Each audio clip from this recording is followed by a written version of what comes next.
Hello mga ga, yung ating cone molder ay nakikita ko lang ito sa TikTok. At dahil balak natin na subukan, kaya nag-order lang ako dito ng 20 pieces lang.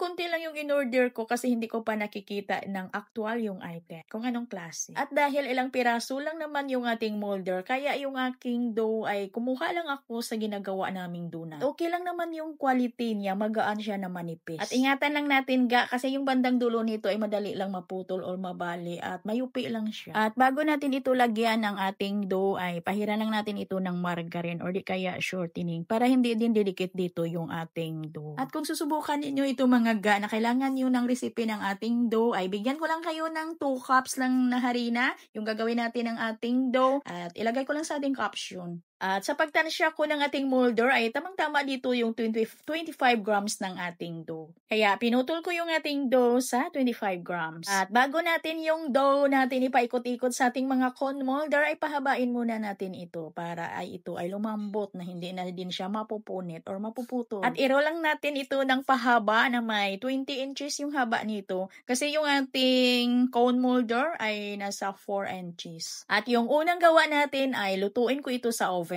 At yung cone molder na ito ay kadalasan po nakikita ko ay yung ginawa nila na pang cover dito, yung ginawa nila na dough ay yung pong pang croissant na gumawa sila ng laminated dough. At dahil na first gawa natin, sinubukan natin yung ating molder, donut dough yung gagawin natin. Pero mga ang ganda din ha, ang sarap din, nakaka-attract din tingnan sa mga bata. At madali lang itong gawin ga lalo na pag sanay ka na. At mabinta ito ha, ako nga yung aking cone molder na ito ay dagdagan ko ito. Order ako nito ulit. At maganda din dito yung ating dough ay chocolate flavor. At yung palaman natin ay chocolate flavor din. At pinaalsa ko lang ito mga ga ng 30 minutes lang. Kunti lang yung pagpaalsa ko dito at pagkatapos ay banihan ko muna ito ng itlog bago ko ito isa lang. 180 degrees Celsius yung init ng aking oven dito at niluto ko din ito sa loob din ng 15 minutes. At pagkaahon ko pala dito na habang mainit pa yung ating tinapay ay binanihan ko ito ng margarine. Hindi lang naon yung camera. Nagmamadali kasi. At yan mga ga, madali lang talaga tanggalin yung ating binanihan ko yan ng margarine na habang mainit pa para makintab din. At siyempre subukan din natin yung i-fried natin, yung lulutuin natin sa mantika.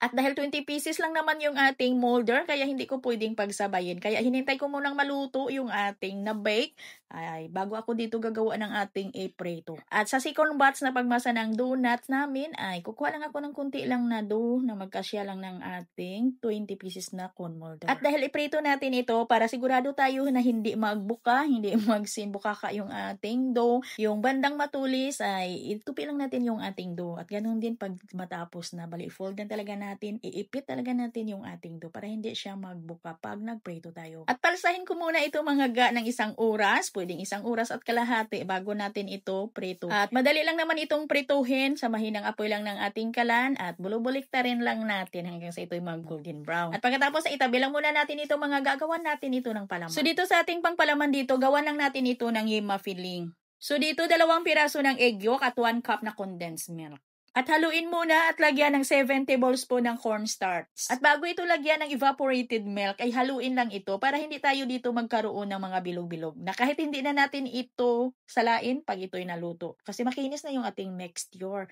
At pag well mixed na talaga, ay yung tunaw na yung ating cornstarch, maglagay na tayo ng 1 can na evaporated milk. At lagyan ng mga 1 teaspoon ng vanilla extract, haluin at isa lang natin. Lutuin natin sa katamtamang hina ng apoy ng ating kalan. Hintayin natin itong kumulo habang patuloy natin itong hinahalo hanggang sa ito'y lumapot. Huwag talaga nating tigilan ito sa paghalo para hindi masunog yung ilalim. At pag lumapot na, ay patuloy pa natin itong lutuin ng mga 1 hanggang 2 minuto para lutong-luto talaga yung ating cornstarch. Nang sa ganun ay maging stable talaga yung ating gagawing yema filling. At pag ganito na yung consistency niya, ay lagyan natin ito ng butter. Refrigerated margarine yung gamit ko dito mga ga ha. At haluin lang talaga natin yan hanggang sa ito'y matunaw. At pagkatapos ay itabi lang muna natin ito. Palamigin muna natin ito mga palangga.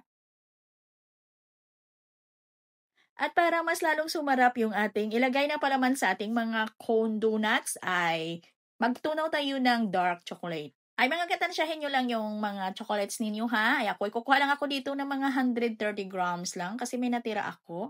Ay idagdag ko dito yung natira ko na chocolates. At sa paggawa ko dito mga ga ay gabi na, mga alas 10 na ng gabi. Naubusan ako ng Nestle cream at yung ating evaporated milk, ang gagawin ko dito ay lagyan ko ito ng refrigerated margarine.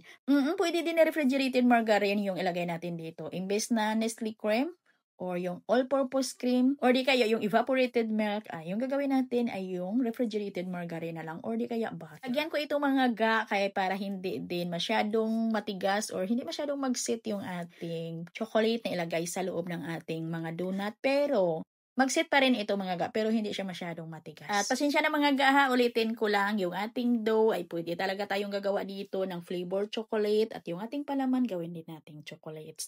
At pwede din nagagawa tayo dito ng dough ng croissant na yung ilaminate natin, yung i-layer natin. At ang cute ha, baka araw-arawin ko na itong gawin kasi ang cute nga at mabinta. At kung bet mo ito na gusto mo ding subukan yung ating cone molder, ay lagay ko lang sa comment section yung link. Ayan, ito yung cone fried donut natin. At ito naman yung niluto natin sa oven. At pwede din natin itong tawagin na baked cone donuts.